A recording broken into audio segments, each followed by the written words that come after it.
عبد الله يقترب رويدا في لحظات حاسمة. أيوب عبد الله قائد المولودية في لحظات تاريخية.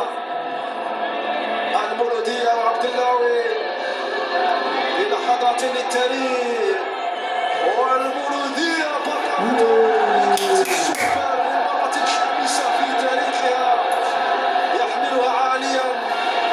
أيوب عبد الله في فرحة كبيرة هستيرية لا توصف، في أجواء خرافية هنا في ملعب نيلسون مانديلا.